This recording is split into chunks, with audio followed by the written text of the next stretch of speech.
शुद्ध बुद्ध हो तो बुद्ध को पहचान, शुद्ध वाणी भाव का, बुद्ध अहिंसा का। हर प्राणी शुद्ध है भीतर से, आत्मा के भाव से शुद्ध है। बुद्ध यानी ज्ञान है, अज्ञानी नहीं है कोई। लेकिन शुद्धत्व और बुद्धत्व छुप गया संसारिक नशे के कारण, वस्तुओं की चाह के कारण, बाहरी कामना के कारण छुप गया हो, अपने नाम की प्रशंसा के कारण।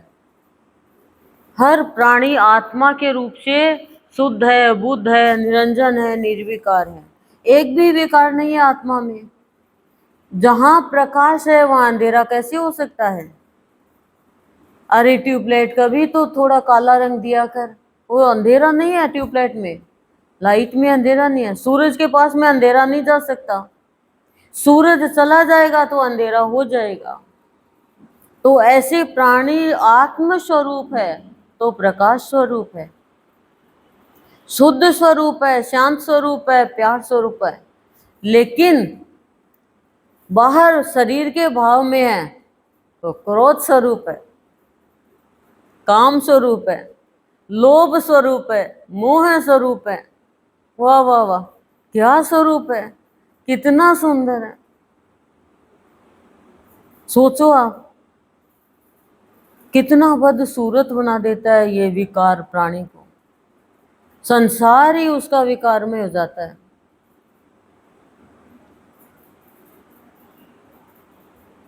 कोई भी किसी में भी दोष का मतलब ही नहीं है। आत्मा के भाव से वो किसी में दोष नहीं देखता, किसी की गलती भी नहीं देखता। गलती देखता नहीं है, लेकिन जो तामसिक वृत्ति वाला है उसको अपने समीप ले भी लेगा तो वो कुछ प्राप्त नहीं कर पाएगा। आप यदि प्राप्त कर पा रहे हो तो आप ये देख लो भाई हम सात्विक वृत्ति वाले हैं, और नहीं थोड़ी देर के लिए प्राप्त कर पा रहे हो तो आप तीनों वृत्ति वाले हैं, और नहीं तो जो भी है आप हैं। लेकिन आप तो बनी हुई सबकी बाप है।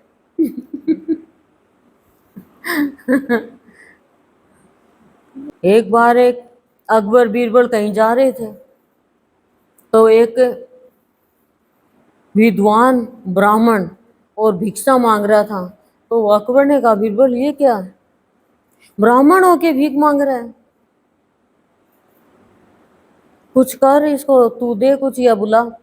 बोले मुझे 3 महीने का समय दो आप। 3 महीने का समय दे दिया बीरबल को अकबर ने। बीरबल ने जाकर कहा कि तू मेरे नाम से राम नाम करना, मैं तुझे रोज एक लाल दूंगा। लाल तो जानते हो ना? तो उसने कहा ये तो बहुत बढ़िया बात है, 2 घंटा मेरा नाम लेना। वो 2 घंटा मेरे नाम से राम राम करना, राम राम किया, रोज एक लाल दे देता। कभी लाल की अंगूठी दे देता, कभी लाल का कुंडल दे देता, कभी लाल ऐसी दे देता। वो पैसे वाला हो गया बहुत। नाम लेते लेते लेते लेते वो शुद्ध हो गया, पवित्र हो गया। तो 1 महीना हो गया, नाम लेते लेते उसका अंतःकरण शुद्ध हो गया, बुद्धत्व तो प्रकट हो गया, ज्ञान हो गया कि जब मैं बीरबल के लिए नाम ले रहा हूं तो मेरे पास इतना पैसा हो गया, ज्ञान प्रकट हो गया ना, तो मैं मेरे लिए करूंगा ना। तो फिर वो बीरबल को कहने लगा, बीरबल अब मुझे तेरी लाल नहीं चाहिए। खूब पैसा हो गया। उसने अपनी पत्नी को कहा कि अब मैं साधना करना चाहता हूँ थोड़े दिन एकांत में। पत्नी भी सात्विक विचारधारा की थी, कहा ठीक है आप करो साधना। तो अकबर ने कहा कि बीरबल क्या बात है, वो ब्राह्मण आया नहीं, एक बार चल के देखते हैं। तो तब तक तो 2 महीने हो गए थे, 3 महीने का टाइम लिया। वो तो सिद्ध पुरुष हो गए, नाम से, नाम में इतनी शक्ति आ गई, सिद्ध पुरुष हो गया वो तो। नदी के तट पे तपस्या करने लग गया। बात फैल गई कि एक सिद्ध पुरुष है, एक सिद्ध पुरुष है। बीरबल अकबर मिलने के लिए गया कि मैं भी जाकर आऊं। तो गया। महाराज, आपको कोई भी चीज की जरूरत हो तो मेरे राज्य में आप दुख मत पाना, आपको जो भी चाहिए वो मेरे को बोल देना, आप परेशान मत होना। तो उस सिद्ध पुरुष ने कहा कि महाराज, मैं आपके पास ऐसी कोई भी चीज नहीं है जो मेरे को चाहिए, आपको चाहिए तो बोलो, मैं दे सकता हूं। तब बीरबल बोला, महाराज ये वही ब्राह्मण है जो भीख मांग रहा था, आज वो आपको दे रहा है। ये महाराज नाम की शक्ति है। बीरबल ने कहा, ये नाम की शक्ति है, तो नाम लेने में भी हमारी जीभ घिस जाए। ठीक है, आप सुनार के पास सोना धुलाने जाते हो तो आप कहते हो सोना घिस देगा सुनार, लेकिन जीभ घिस देगा क्या भगवान? फिर क्यों नहीं ले पाते? नहीं ले पाते। माया में फंसा प्राणी मायापति का नाम नहीं ले सकता। संत की कृपा से माया नहीं सताती है। तो कह रहे हैं, शुद्ध बुद्ध हो तो बुद्ध को पहचान, शुद्ध वाणी भाव का, बुद्ध अहिंसा का। कि जैसे ही आपके हृदय के अंदर बुद्धत्व प्रकट हो जाएगा, ज्ञान हो जाएगा, तो आप हिंसा नहीं करोगे, आप अहिंसा ही करोगे, किसी को भी नहीं सताओगे।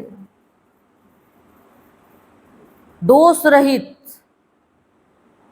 कामना रहित, वासना रहित, विकार रहित जीवन बन जाएगा जब ज्ञान होगा। तो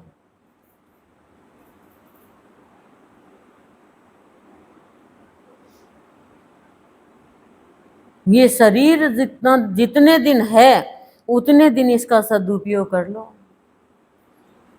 निरर्थक मत गवाओ इसको,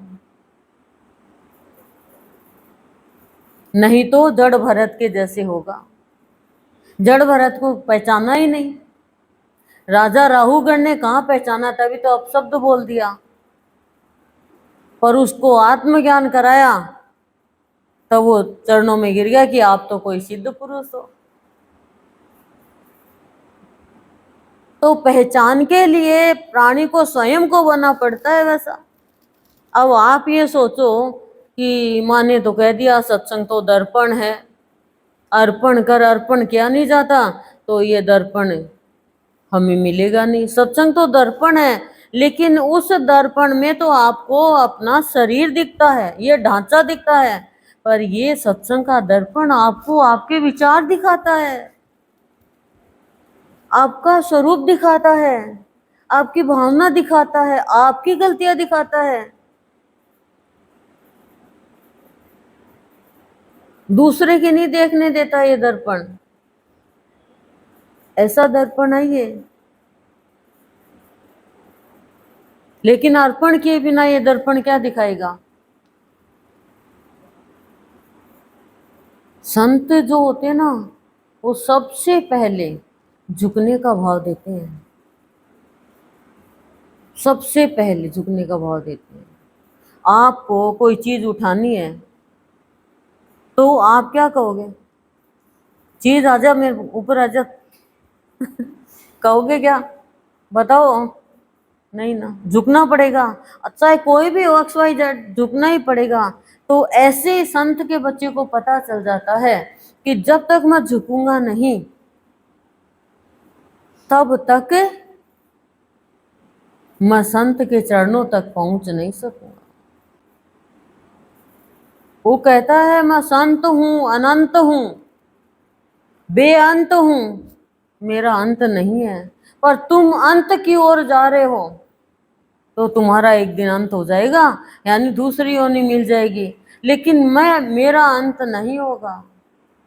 मुझे और योनि नहीं, मैं लेने नहीं देता किसी को, और मैं मेरी योनि और है ही नहीं। मैं तो आपके कारण आ जाता हूँ यहाँ धरती पे। अमृत पिलाने आते हैं संत तो खाली अमर करने के लिए। संतों की वाणी तो अमृत है। और अमृत क्या है? ये वाणी जिसने पी ली वो अमर हो गया, और जिसने नहीं पी, साधारण वाणी समझ ली, तो वो साधारण साधारण बन के रह गया।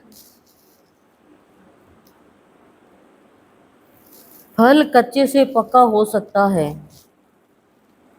सोने से गहना बन सकता है, कली से फूल बन सकता है, ईंट से मकान बन सकता है, धन दौलत से सामान खरीदा जा सकता है।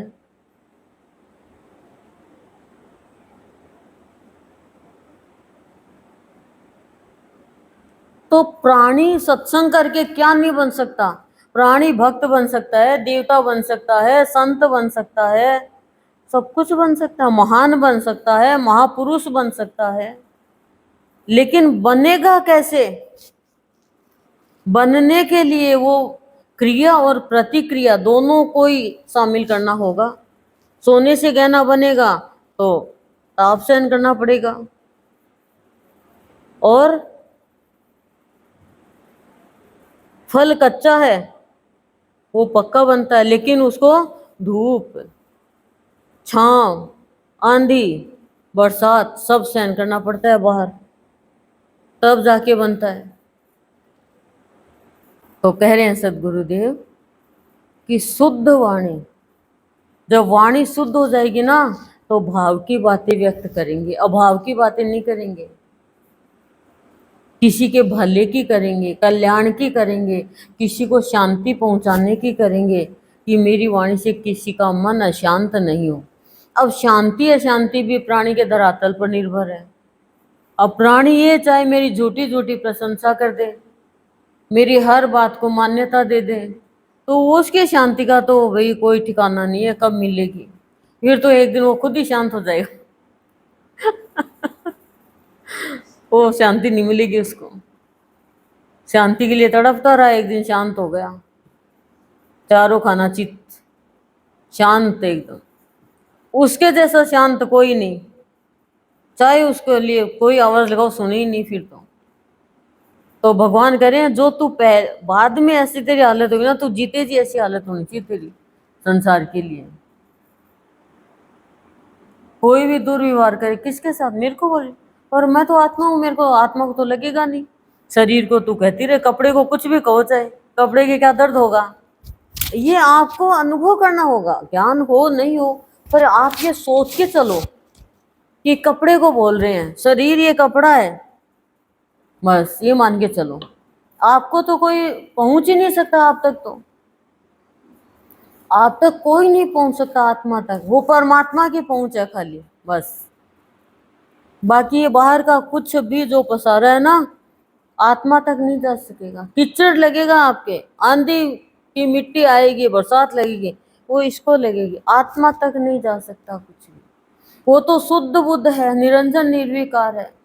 और जैसे प्राणी अपने शुद्ध निर्मल पवित्र भाव को जान लेगा जो शिव स्वरूप है, तब प्राणी की वाणी भावमय होगी, भाव ही भाव व्यक्त होगा उससे। फिर कभी भी वो ऐसी वाणी नहीं बोलेगा जो किसी के लिए भटकाने वाली हो, डराने वाली हो, रास्ता दिखाने वाली वाणी बोलेगा।